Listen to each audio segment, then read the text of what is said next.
എറണാകുളം അങ്കമാലി കറുകുറ്റിയിൽ 6 മാസം പ്രായമുള്ള കുഞ്ഞിന്റെ മരണത്തിൽ ദുരൂഹത. കഴുത്തിനേറ്റ മുറിവാണ് മരണകാരണം. അസ്വാഭാവിക മരണത്തിന് അങ്കമാലി പോലീസ് കേസെടുത്തു.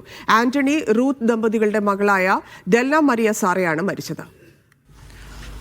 എല്ലാവരെയും ഞെട്ടിച്ചിരിക്കുന്ന ഒരു സംഭവമാണ് ഉണ്ടായിരിക്കുന്നത്. രാവിലെ 9 മണിയോടുകൂടിയാണ് ഈ ഒരു സംഭവം നടക്കുന്നത് എന്നുള്ളതാണ് നമുക്ക് അറിയാൻ വേണ്ടി സാധിക്കുന്നത്. അങ്കമാലി കറുകച്ചാലിലാണ് ഈ ഒരു സംഭവം നടന്നത്. 6 മാസം മാത്രം പ്രായമുള്ള കുഞ്ഞിനെയാണ് കഴുത്തിൽ മുറിവേറ്റ നിലയിൽ കാണപ്പെട്ടത്. കുഞ്ഞിൻ്റെ അമ്മ താൽക്കാലികമായി അമ്മൂമ്മയ്ക്ക് അടുത്ത് കുഞ്ഞിനെ കിടത്തി അടുക്കളയിൽ പോയി വരുമ്പോഴാണ് കുഞ്ഞിൻ്റെ കഴുത്തിൽ ഈ ഒരു മുറിവ് കാണുന്നത്. അപ്പോൾ തന്നെ ആശുപത്രിയിലേക്ക് എത്തിച്ചു. 9:30 ഈ കുട്ടിയുടെ മരണം സ്ഥിരീകരിച്ചത്. ആന്റണി റൂത്ത് ദമ്പതികളുടെ മകളാണ് ഡെൽന മറിയം സാറ.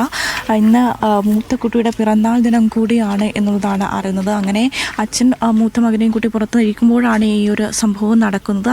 ഓടി ചെല്ലുന്ന സമയത്ത് മുറ്റത്ത് കുട്ടിയുടെ അച്ഛൻ കുട്ടീനെ മാറോട് ചേർത്ത് പിടിച്ചിങ്ങനെ നിൽക്കുകയാണ്. അപ്പോൾ ചോര വിളിച്ചിട്ടുണ്ട്. അപ്പോൾ വിചാരിച്ചു തലക്കെന്ത് പറ്റിയിട്ടുണ്ട്, വീട് അങ്ങനെ ഒന്നും പറ്റിയിട്ടുണ്ടാവുമെന്ന് വിചാരിച്ചിട്ട് ഞാൻ പെട്ടെന്ന് തിരിച്ചിങ്ങോട്ട് വീട്ടിലോട്ട് വന്ന് വണ്ടി എടുത്തിട്ട് അങ്ങനെ തന്നെ ഞാൻ ബാക്ക് വെച്ച് പോകുമ്പോഴേക്കും അച്ഛനെ അമ്മയും കൂടി കൊച്ചിനെ കൊണ്ട് വണ്ടി കയറി നേരെ ഞങ്ങൾ അപ്പോളിൽ കൊണ്ടുപോയി. തിരിച്ചു വന്നപ്പോൾ അവർ പറഞ്ഞു ഇങ്ങനെ CPR കൊടുക്കുന്നുണ്ട്, ഭയങ്കര പൾസൊന്നും ഉണ്ടായിരുന്നില്ല എന്ന് പറയുകയാണ്, കുറവാണ് എന്നങ്ങനെ പറഞ്ഞ് ഒരു 9:30 കഴിഞ്ഞപ്പോൾ അവർ പറഞ്ഞു കുട്ടി മരിച്ചു. അപ്പോൾ ഞാൻ ഇവിടെ ചോദിച്ചപ്പോഴും പറഞ്ഞു എന്തോ കടിച്ചാണ് തോന്നണേന്ന് പറഞ്ഞു. കാരണം ബ്ലഡ് മൊത്തത്തിൽ ഇങ്ങനെ കണ്ടായിരുന്നു. അപ്പോൾ എന്തോ കടിച്ചാണെന്ന് തോന്നണേന്ന് പറഞ്ഞു. പക്ഷേ ഞാൻ ഈ ബ്ലഡ് ഇങ്ങനെ കണ്ടപ്പോൾ തന്നെ അപകടമാണെന്ന് വെച്ചുകൊണ്ട് പിന്നെ ഞാൻ കൂടുതൽ നോക്കാനൊന്നും നിന്നില്ല, അങ്ങോട്ട് കയറാനോ ചോദിക്കാനൊന്നും നിന്നില്ല. ഞാൻ നേരെ തിരിച്ചിങ്ങോട്ട് പോന്നു.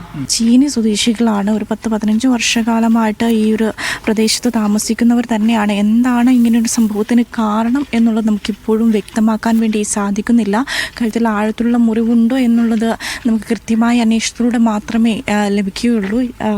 ഫോറൻസിക്കും പോലീസും പരിശോധന തുടർന്നുകൊണ്ടിരിക്കുകയാണ്. കൃത്യമായ അന്വേഷണങ്ങൾ നടന്നുകൊണ്ടിരിക്കുന്നു. കൃത്യമായ വിവരങ്ങളെല്ലാം തന്നെ ലഭ്യമാകേണ്ടതുണ്ട്. ഇപ്പോൾ അസ്വാഭാവിക മരണത്തിനാണ് അങ്കമാലി പോലീസ് കേസെടുത്തിരിക്കുന്നത്.